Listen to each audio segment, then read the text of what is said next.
අද අපි කරන්න යන්නේ ෆ්ලවර් ප්‍රිසර්වේෂන් වීඩියෝ එකක්. මේක මගේ කැම්පස් එකේ මගේ යාළුවෙක්ගෙන් හම්බ වෙච්ච ඕඩර් එකක්. ඉතින් අපි බලමු කොහොමද අපි මේ ප්‍රිසර්වේෂන් එක කරන්න කියලා. තියෙන්නේ සිලිකා වැලි වලින් මම ප්‍රිසර්ව් කරගත්තට පස්සේ ෆ්ලවර්ස් වල තියෙන ලුක් එක මම ඔයාලට ඊළඟ වීඩියෝ එකකින් කියලා දෙන්නම් කොහොමද හරියටම ෆ්ලවර්ස් ප්‍රිසර්ව් කරගන්න කියලා. ඉතින් මම පාවිච්චි කරන්නේ 2:1 අනුපාතයේ රෙසින්. මෙන්න මේ විදිහට කවලම් කරගන්න ඕන රෙසින් එක කවලම් කරගෙන අතරම කිව්වොත් පොඩි ටෙක්නික් එකක් තියෙනවා. කවලම් කරගත්ත රෙසින් ටික අපි සාමාන්‍යයෙන් විනාඩි 5-10ක් විතර හීට් අප් වෙන්න තියන්න ඕනේ. ඒක ඔටෝ හීට් වෙනවා. ඒ හීට් එක ආවට පස්සේ අර බබල්ස් ඔටෝ නැති වෙනවා. ඒ උනාට ඔයාලා ගාව හීට් ගන්න එකක් හරි බබල්ස් පොප් කරන ඇල්කොහොල් එකක් හරි නැත්නම් ලයිටර් එකක් හරි තියෙන්න ඕන. ඒ වගේම තමයි මල් ටික අතුර ගන්න කලින් ඔයාලා පොඩි තුනී ලේයර් එකක් දාන්න ඕන බේස් එකට. මොකද ඔයාලා කෙලින්ම මල් ටික විතරක් තුනී කරොත් ඔයාලගේ බේස් එකේ ගොඩක් එයා හෝල්ස් තියෙන්න පුළුවන්. මේක මම කරලා ඉගෙන ගත්ත දෙයක්. ඉතින් ඔයාලට පුළුවන් පොඩි තුනී ලේයර් එකක් දාලා මල් ටික මේ විදිහට arrange කරගන්න. ඊට පස්සේ ඔයාලා කරන්න ඕන ඒ වගේම තුනී ලේයර් එකක් උඩින් දාන එක. එක සැරේට ගොඩක් රෙසින් ඇඩ් කරන්න එපා. මල් වල කලර්ස් එකට ගොඩක් ඇෆෙක්ට් වෙනවා ඒක.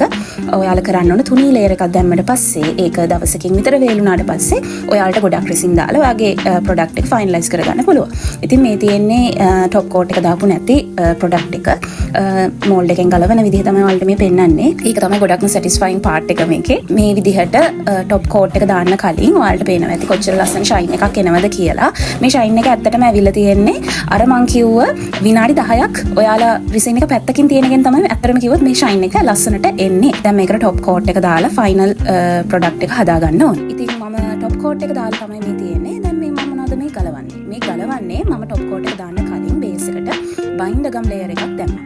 ඇයි මං එහෙම බයින්ඩර් ගම් ලේයර් එකක් දැම්මේ? ඔයාලා දන්නවනේ টොප් කෝට් එක දාද්දි වටින් ඉතිරෙන්න පුළුවන්. ඒ ඉතිරෙන රෙසින් ටික ගිහලා බේස් එකේ ඇලෙන්න පුළුවන්. එතකොට අපේ ප්‍රොඩක්ට් එක ගොඩක් කැත වෙනවා. ඒ කියන්නේ ක්වොලිටි එක නැති වෙනවා. ඉතින් ඒක නිසා බයින්ඩර් ගම් ලේයර් එකක් දැම්මම ඔයාලට පේනවා ඇති මේ ලස්සනට ගැලවිලා ඒ පාර්ට්ස් එනවා. ඉතින් ඒක තමයි බයින්ඩර් ගම් ලේයර් එකක් දාන එකේ තියෙන ඇත්තටම කිව්වොත් වටිනාකම.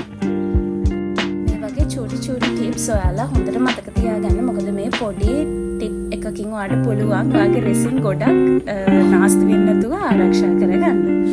ඉතින් ඔන්න දැන් මම කරන්න යන්නේ මේක පොලිෂ් කරන එක.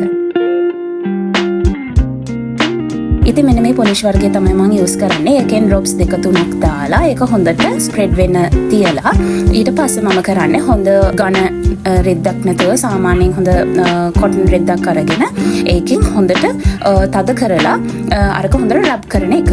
මේ විදිහට විනාඩි 5ක් විතර කරාම ඇත්තටම ගොඩක් ලස්සන ෂයින් එකක් එනවා මේ පොලිෂ් එකෙන්. ඇත්තටම කිව්වොත් ඔයාගේ ප්‍රොඩක්ට් එක ලස්සනට ඔයාට ෆයිනල් ප්‍රොඩක්ට් එක විදිහට ඔයාගේ කස්ටමර්ට දෙන්න පුළුවන්.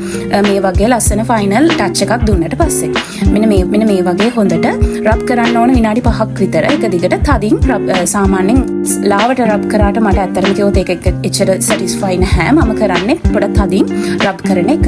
එතකොට තමයි අර ලස්සන ග්ලාස් ලුක් එක එන්නේ. ඔයාලට පේනවා ඇති කොච්චර වෙනසක් තියෙනවද කියලා. ෂයින් එක නම් හරිම ලස්සනට එනවා මේ පොලිෂ් එකෙන්.